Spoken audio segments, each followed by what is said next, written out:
Assalamualaikum warahmatullahi wabarakatuh. Selamat malam rekan-rekan pers sekalian. Terima kasih atas kehadirannya yang membersamai rakyat Indonesia yang menjalankan demokrasi ini. Kami kawan-kawan Cipayung hadir di Sekretariat Negara atas tindak lanjut dari forum aspirasi yang dibuka oleh DPR kemarin. Kami hadir di sini bersama kawan-kawan di sini dan beberapa poin tuntutan yang kami sampaikan di DPR secara umum kami sampaikan pada Sekretariat Negara selaku perwakilan pemerintah. Beberapa yang menjadi titik fokus kami adalah bagaimana kawan-kawan aktivis di seluruh daerah dan seluruh kabupaten kota bisa tidak ada yang dilakukan kriminalisasi. Pembebasan aktivis ini tentu menjadi tujuan pokok kami. Lalu yang berikutnya adalah mengenai bagaimana tim investigasi harus dibentuk oleh Presiden dan berikutnya adalah kebijakan-kebijakan yang berpihak kepada masyarakat, misalnya pajak dan lain sebagainya agar tidak dinaikkan oleh Presiden dan pemerintah, seperti itu. Kawan-kawan yang lain silakan. Ya, Baik. Rishad dari DPP GMNI, Ketua Umum. Baik, jadi kami menambahkan, jadi tadi kami mengusulkan bahwa sebagai langkah konkret untuk tidak ada kriminalisasi dan pemukaman suara aktivis, jadi kita sama-sama membuat report dan krisis desk untuk kita sebagai civil society, khususnya organisasi-organisasi ini, mengumpulkan temuan-temuan yang ada di seluruh kabupaten kota yang ada di Indonesia, karena kami ketepatan organisasi yang ada di nasional, tentang kriminalisasi oleh aktivis. Nah, pengumpulan itu kemudian tadi pemerintah juga sudah setuju untuk akan dibantu proses pengeluarannya. Itu. Dan yang kedua, tentunya kami dari organisasi mahasiswa juga menekankan serius kepada pemerintah untuk bersungguh-sungguh melakukan perbaikan institusi publik. Untuk bersungguh-sungguh melakukan perbaikan institusi publik dan memberikan atau membuat institusi publik yang inklusif, yaitu institusi publik yang menyerap aspirasi masyarakat dan mendistribusikan hak. Jadi itu yang kawan-kawan tadi sampaikan di dalam.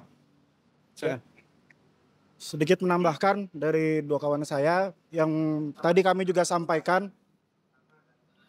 Saya Handi Muharam, Ketua Umum PB HMI MPO. Kami menyampaikan juga tadi bahwasanya pemerintah harus berkomitmen secara bersama-sama menegakkan supremasi sipil. Kemudian kami juga menyampaikan agar pemerintah segera melakukan reformasi Polri sebagai komitmen penegakan supremasi sipil. Dan yang terakhir, pemerintah juga harus membersamai legislatif untuk segera mengesahkan undang-undang perampasan aset dengan menyelesaikan KUHP sebagai bentuk pengejawantahan komitmen Presiden Republik Indonesia dalam pemberantasan korupsi. Sekian. Ada mau nambahin?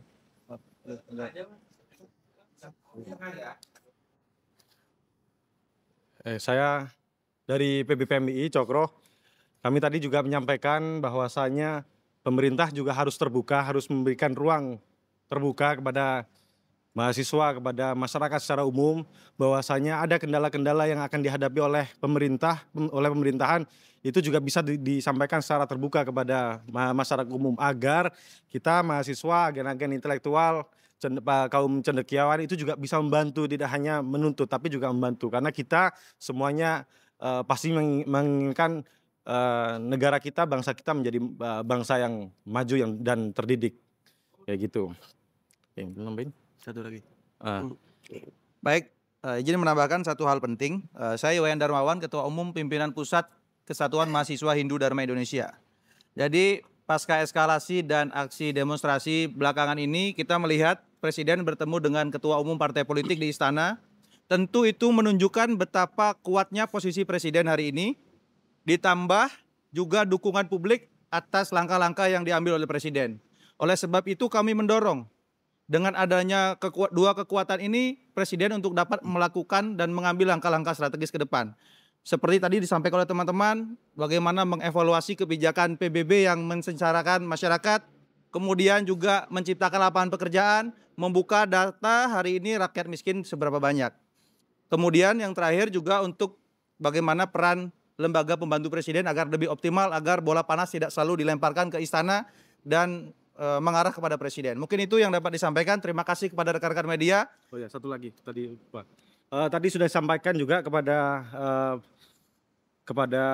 Mensesnek bahwasanya ada beberapa kawan-kawan kita, kader-kader kita yang masih proses. Kemarin ketika turun menyampaikan aspirasi ditangkap, itu juga sudah kita sampaikan untuk segera dilepaskan. Jadi kepada sahabat-sahabat kita, kawan-kawan kita, kader-kader kita yang mungkin masih menjalani proses itu, silakan di-report kepada organisasi masing-masing, kepada kita, ketum-ketum di sini, untuk bisa segera kita follow up-kan. Tadi sudah kita sampaikan, terima kasih. Nah makanya ini kita minta kepada teman-teman media untuk menyampaikan nanti biar kawan-kawan kita di setiap daerah, provinsi juga ikut mendata dan juga segera mereport kepada kita yang nanti akan kita follow up kembali. Tadi sudah kita sampaikan. Jadi kawan-kawan semuanya, kita itu tidak takut untuk dipenjara, akan tapi yang kita takutkan adalah Ibu Pertiwi menangis melihat masyarakatnya, mahasiswanya, tukang ojeknya, nelayannya, petaninya, buruhnya itu justru dipenjara oleh negara sendiri. Terima kasih sahabat-sahabat. Sedang kita himpun. Data sedang kita himpun ya. Database-nya sudah ada. Belum. Sudah kita buka report desk, Mas. Pokoknya kita menolak kriminalisasi aktivis. Pastinya di setiap organisasi kita terus melakukan kajian-kajian, Mas. Nanti ada RTL-nya masing-masing juga. Nanti pasti juga disampaikan juga.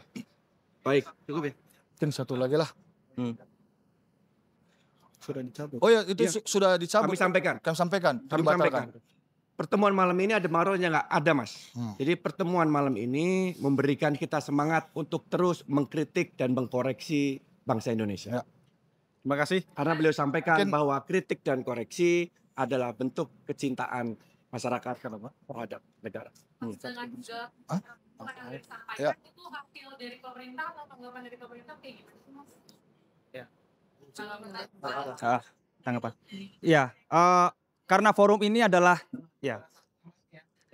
Rishad, Ketua Umum DPP GMNI. Karena forum hari ini adalah forum tindak lanjut atas pertemuan kami yang di DPR kemarin, maka ini adalah bentuk penyerapan aspirasi dari pemerintah itu sendiri yang berkolaborasi dengan DPR tentunya. Kajian-kajian sudah kami serahkan sebagaimana di DPR kemarin dan kami ulangi kembali di dalam kantor tadi, seperti itu. Ya. Tidak ada. Ya intinya aspirasi diterima dan akan ditindaklanjuti secepat-cepatnya dan berkoordinasi dengan kementerian dan lembaga terkait di bawahnya. Itu ya. Jadi kita tunggu saja respon berikutnya dari pemerintah dan DPR. Mudah-mudahan semua masalah bisa diselesaikan. Ya. Ada ini nggak sih? Tidak ada. Oke, mungkin saya nambahin terakhir ya. Dari Gerakan Mahasiswa Kristen Indonesia, saya Ketua Umum Prima Surbakti. Tadi saya sampaikan bahwa pemerintah harus pulihkan Indonesia. Yang pertama adalah menjadikan hukum panglima tertinggi di Indonesia. Yang kedua tadi kita bicara ekonomi. Bagaimana mengatur tata kelola sumber daya kita agar dikelola dan digunakan untuk kemakmuran rakyat. Jadi tadi juga kita banyak sampaikan bahwa bagaimana pemerintah bisa mengatur untuk kemakmuran rakyat. Bagaimana tadi juga kita cerita tanah kita dikuasain oleh pihak swasta. Bagaimana juga kita impor beras, impor minyak dan semua. Jadi kita juga menyarankan agar pemerintah bisa mengelola dengan baik dan tidak ada uang negara yang dirugikan, tidak ada rakyat yang dirugikan. Kami juga meminta untuk tegas terhadap koruptor dan mafia-mafia yang merugikan rakyat. Dan yang ketiga juga tadi GMKI menyampaikan bahwa banyak warga gereja juga yang dipersekusi, banyak warga gereja juga yang diintimidasi, bahkan ada pelanggaran HAM. Tadi saya juga menyampaikan kepada Pak Mensesnek agar mengkaji, merumuskan kembali peraturan presiden, draft peraturan presiden yang sempat tertunda pada zaman Pak Presiden Jokowi dengan melibatkan seluruh pimpinan agama. Itu saja dari GMKI, terima kasih. Oke, terima kasih kawan-kawan pers, mungkin cukup ya.